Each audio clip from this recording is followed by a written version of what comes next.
And I like your background. I should probably come up with a custom background rather than make sure I have my computer set up so that you can see my wife's painting back there.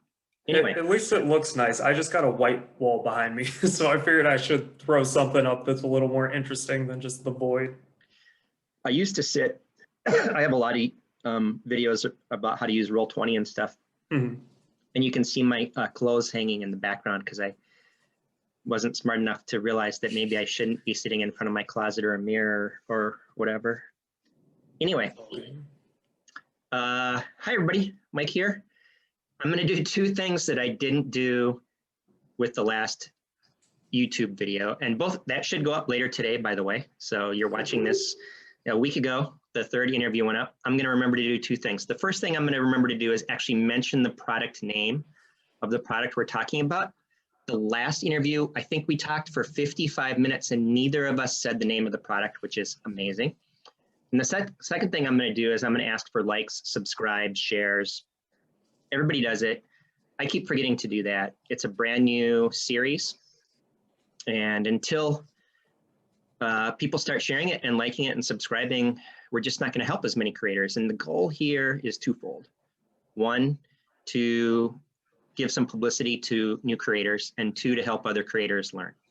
And today we're really gonna step out of my comfort zone. I don't know Joe.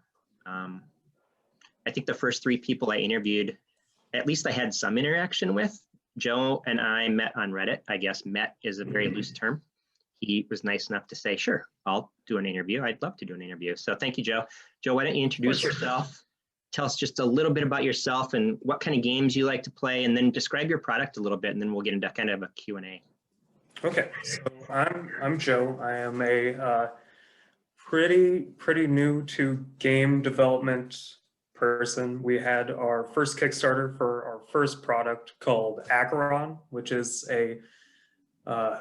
it's a 1930s, we call it grim punk RPG. So it's got guns and really awful magic and some sorcery-like powers, all under a very oppressive Big Brother-esque government. And a lot of people have called it pulpy, so I guess that fits too. But it's our first pet project that we've been working on for years and years. And then we had a Kickstarter, and that's what we're going to be talking about mostly today, is that whole process, which we were all completely new to. So it was an uphill battle, and we've learned a lot from that. So why don't you, we'll start with a little bit of the Kickstarter stuff, and then we'll go into your product a little bit more, and then we'll just kind of see how the conversation goes. But since you said you were new to Kickstarter, I haven't done one yet. I really hope I do 2 or 3 small ones this year, nothing on the scale of what you guys did. Congratulations, by the way, on being funded, and it's a pretty good size number for a very first product. And we'll put a link down to the Kickstarter and their website down in the description below. But you said you were brand new to it. What was the most surprising thing you learned about doing a Kickstarter, do you think? I think not the most surprising thing I learned, but the most surprising thing I think is that it actually got funded, because I didn't realize how apprehensive, and understandably, everyone would be about that high number, because it was $40,000. Yeah. Our first product. We had quite a few people message us saying, hey, it looks cool, but it's your first time, so I'm a little iffy. Can you give us a little bit more information about your overall plan? Because don't want you to just take the money and run sort of attitude, which I mean, we're not doing, obviously, because we're moving along with production. But the thing that I learned is that it seems like most other Kickstarters have a very different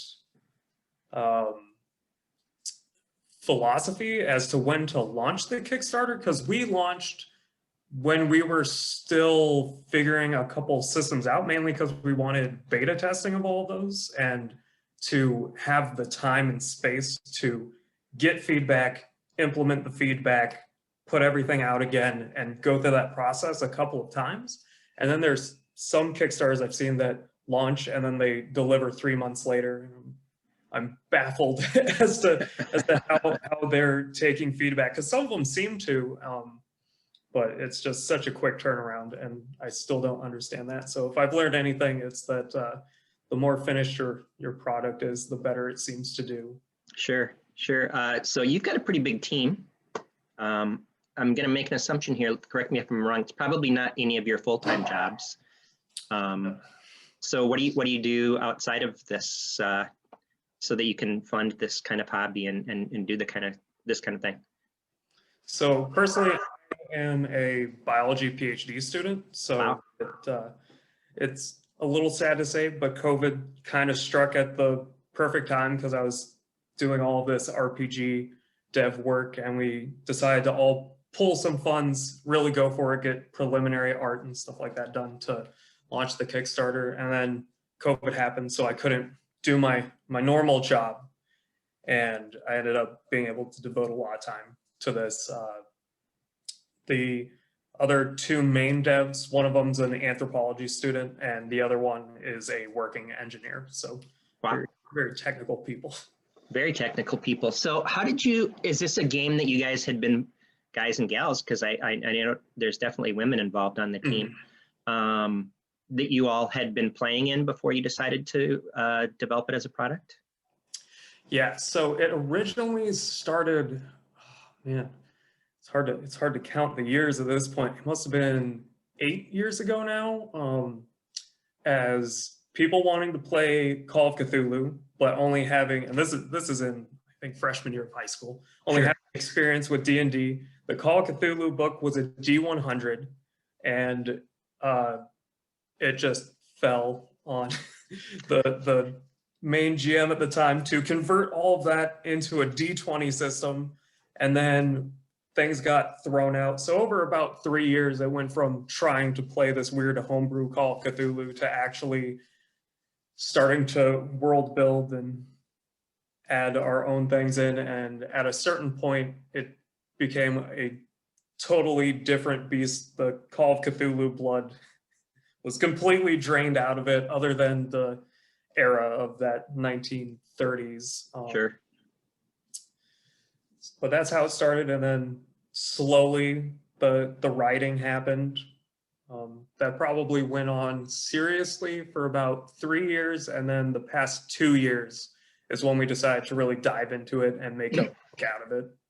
So you obviously love lore. I've been to your website, and I love how your government part of the preview is written in first person, right? Your government, et cetera, which I think is great. You said you'd wrote for 3 years. Were you guys just writing for fun for 3 years, or did you think we're going to turn this into a product eventually? It was for fun, so we could actually play it and bring new people on board, because the biggest problem is we had all these random rules and sheets all over the place, and there was some disagreement. Like, I would run a game and I would use slightly different rules than other people who were running, so we kind of just started piecing everything together with equipment list and spells and abilities and all that. Almost like the early days of our favorite, or at least my favorite game, where they had all kinds of different rules, and nobody even knew what the rules were. I mean, you read about Gary Gygax basically ignoring rules that he wrote, right? Because they just weren't very good sometimes, or were too complicated. To your point of the Die 100, not everybody wants to learn a whole new system, right? So artists, you mentioned that earlier, and one of the things that I struggle, I'm a terrible artist. One of the things that I struggle with is, how would I make my product look more professional? How did you find artists? Let's start with that. How did you find artists to work on the product? So first thing we did is we set a budget. We planned out what pieces we wanted, what our budget was overall, and then just looked through ArtStation for probably 3 days straight, finding people whose art we liked, whose style we think fit the setting, and then also who had the little tag of freelance, because that's how we knew that they'd at least be open to getting an email and probably read it. So I think we emailed probably around 40 artists and had about 10. We had about half or a little more than half get back to us, and then 10 within our price range. One thing I learned about artists is the hour charge is very, very wide. There's Sure. some people that seem to be trying to get their start and are surprisingly cheap to employ, and then others where it's going up to $80-$90 an hour and $100 per piece, which is just for us, at least for the preliminary art, undoable because Sure. we only have so much funds. How do you coordinate? One of the things that I've thought about is if I hire an artist or two or whatever, how do you coordinate the work? Do you guys have any kind of, you said you were technical people. Do you have any kind of project plan that you're managing? And if so, what tools are you using to manage that? I mean, how do you keep all the rules straight? Do you have a database? Do you just have a giant document you're working on? How do you coordinate all this? We're just using Google Drive. We just have a bunch of different docs. We have essentially chapters split up for all the rules in the book. And then we'll just go over those, make edits, go back in, edit again, and collab and slowly fix all the little problems after the main stuff's been gone through and figured out. So Sure. That's what we're using. And then for actual product management, it's just a Word doc that has a 2-week plan around a couple months plan and then an overall schedule. And That makes sense. Managing everything.